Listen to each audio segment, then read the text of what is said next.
Good morning, everyone.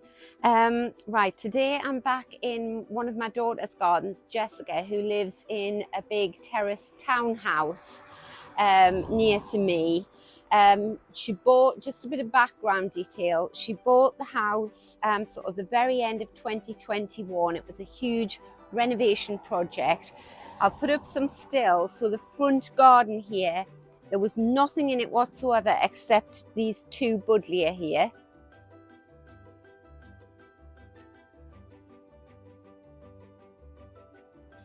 The rest of it in, I think, December 2021, when I was sort of clearing my garden, I dug all the things out and planted them in here. So it was mainly fast growing perennial cottage garden plants. So Linaria, Shasta Daisy, Crocosmia, there's Montbretia, there was a beautiful peony. We put them in and then just left the garden over the winter. And last year it was absolutely beautiful. So I'll put stills of that in.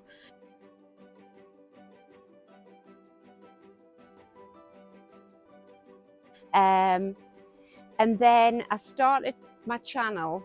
I think the very first videos went out in February. And I would urge you to have a look at that, because what I'm doing is I'm sort of cutting back and tidying up this garden. And I say, oh, it'll not need anything doing to it apart from a little bit of light weeding. And then this has happened. So if we can sort of pan around, if you can come down here and sort of get it from that side. So everything has grown like Buddleia. It's like land of the giants. So all these Shasta Daisies and Linaria, they are great filler plants if you're trying to establish a garden very quickly and very cheaply. All she spent was, I think she spent £15 on some beautiful sort of mauve coloured gravel in the middle, which again you really can't see because we're so overgrown. So today what I'm going to do is I'm going to spend a couple of hours. I'm going to thin it out. I'm going to dig out or pull out a lot of the Linaria and Shasta Daisy. Then we'll see what we've got, because if you look round here, mind, there's a step there. This is a beautiful tall Achillea, and it's in amongst Crocosmia, and I think this is Coreopsis or Rebecca, a tall yellow flower. The Achillea's leaning right forward. If you look down there, there's a beautiful rose, and you can see the poor things just sort of straggling through the borders there. So when I get it cleared out, then we'll see what we've got. And then I will tackle these Buddleias and what to do with them. If you're only interested in finding out what you can do with an overgrown Buddleia, you can just skip to the very end of this video. I'll set the camera up on a tripod and then I'll speed the film up. So see you soon.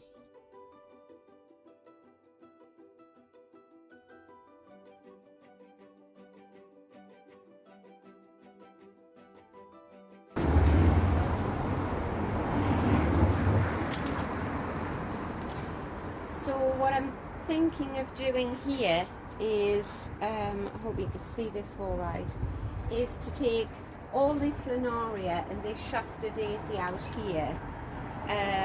Maybe tie that Shasta Daisy up so you can sort of see into the garden and you can see the sort of gravel in the middle, and leave a clump of purple here and a clump of purple over there, because it is lovely. This Linaria is lovely and the bees love it.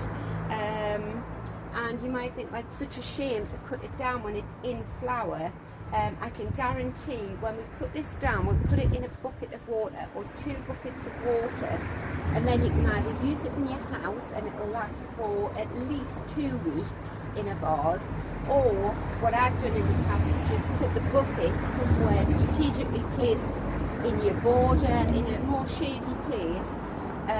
Or Jessica has a backyard, she could put a bucket full of this in and it will act as if it was in a vase in your house. It will give her a splash of colour in her backyard for 2 weeks. So that's my thinking here.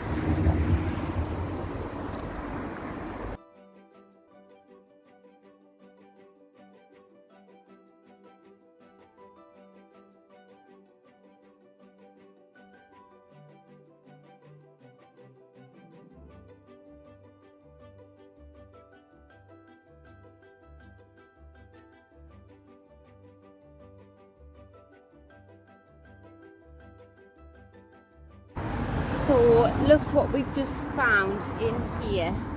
That beautiful lily, and look how big he is, all buried in there. And what kind of lily is he? Is he a calla? A calla lily. Beautiful.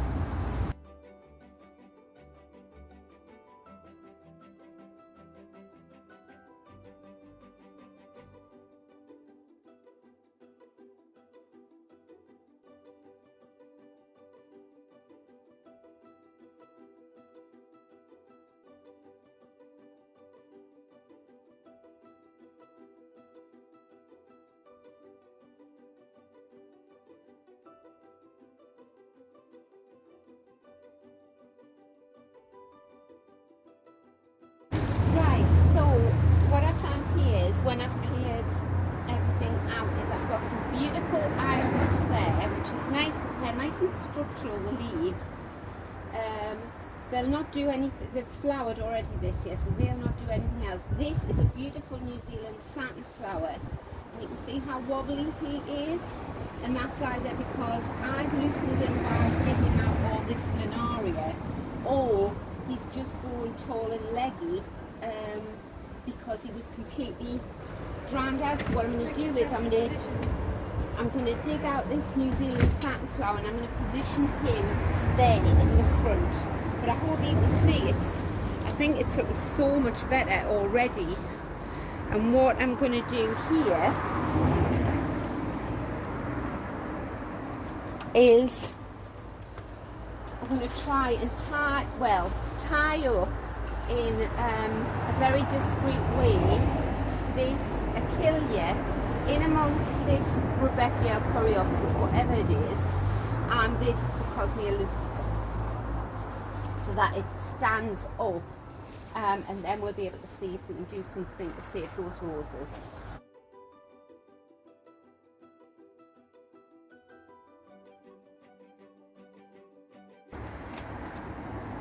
Right, so what we've done here is we've cleared out a huge, as you'll have seen, a huge patch of Shasta Daisy and Linaria, and what we're left with is this. This is the beautiful rose that has been buried. It's very prickly, so we're going to put a stake in and tie all the roses to the stake so they stand up.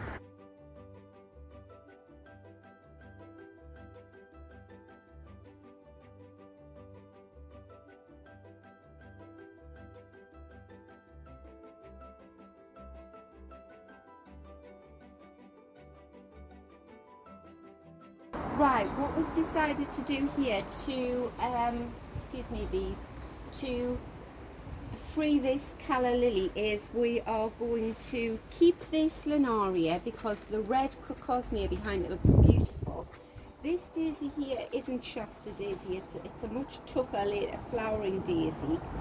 We're going to lose all that Linaria at the back and the Shasta Daisy, which will free that up, and I'm going to pull out this valerian here as well, which will open up this section too. So that's what we're going to do next.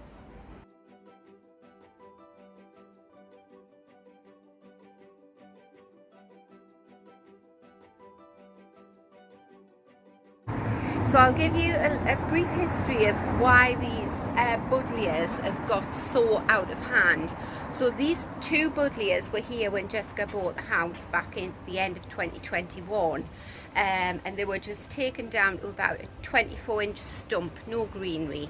So the next year they all grew like Buddleia. I told her, I said they'll grow about 10 foot tall in a year. And what happens sometimes if you're in a windy position is that the stems of the Buddleia are they're very sort of delicate, and they were getting snapped by the wind. So last year I said, right, well, we'll not take them right down to a stump, and we left them at about 3 foot tall. So consequently this year they've had a head start, and they haven't snapped. They've been much more robust, but this is the result. So my plan is this time I'll put up the still of how sort of intrusive these Buddleias are when you're looking out at Jessica's living room.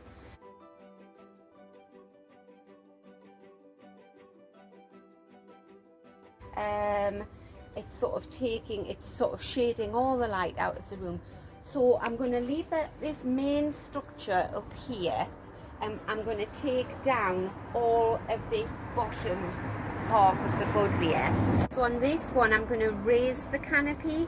That's what it's called, and you take all the bottom branches off. You can do this on shrubs, and you can do it on small trees as well, and it opens up a lot of free ground where you can underplant it with things. So I'm going to leave the Buddleia spilling over the fence there onto the pavement, because it's not getting in anyone's way, and I want it to look natural, so I'm going to leave these branches here as well. I'm going to go in and try and make it look as natural as possible. Right.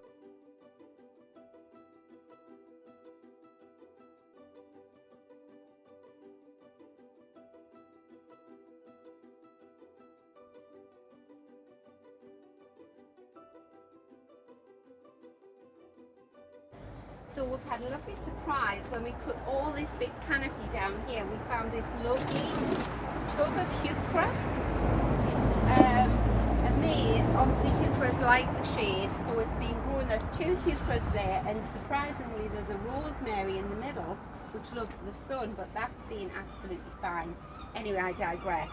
So this patch of green leaves here is Montbretia, and that gets it's a bit spilling forward, but hopefully it'll stand up, and that gets a nice orange flower, really zingy. That grows about 2 foot tall. But this beautiful leaf plant here is Cosmea lucifer, and the flowers will grow up here, and he is deep red. Left to his own devices, now that he's been crowded out, he'll never stand back up by himself.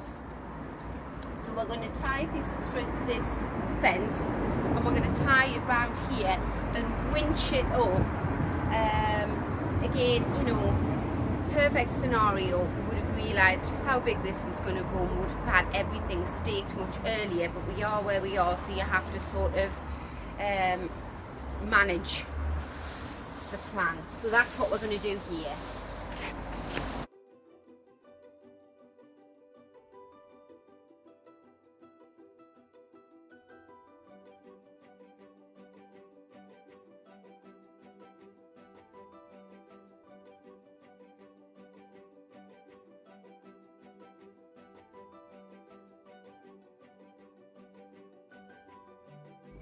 So we're in Jessica's backyard now, and these are all the flowers, heads that we've chopped off the plants, and this will last a good 2 to 3 weeks.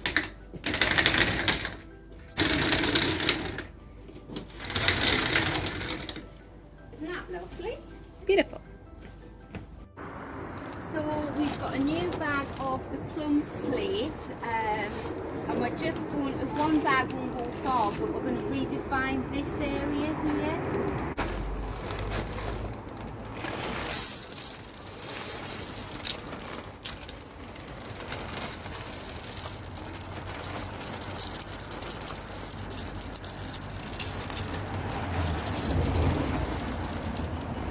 Slightly different colour to what was down there originally, but it'll weather, it'll all look the same very shortly.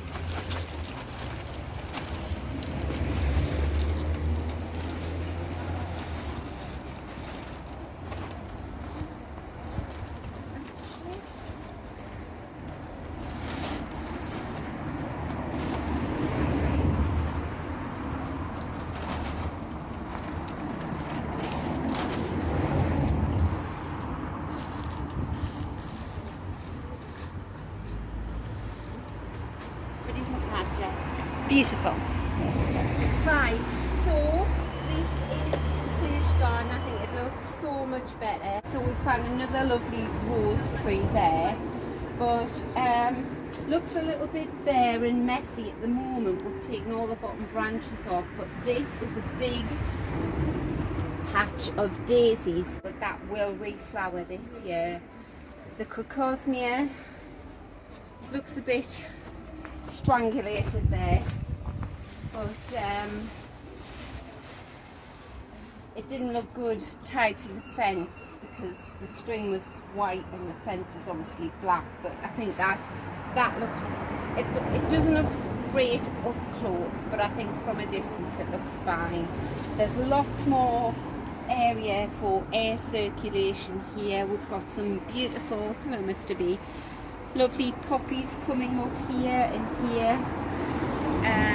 And if she wanted a bit more colour, she can plant some annuals in here, marigolds or antirrhinums. So I hope you've enjoyed this video.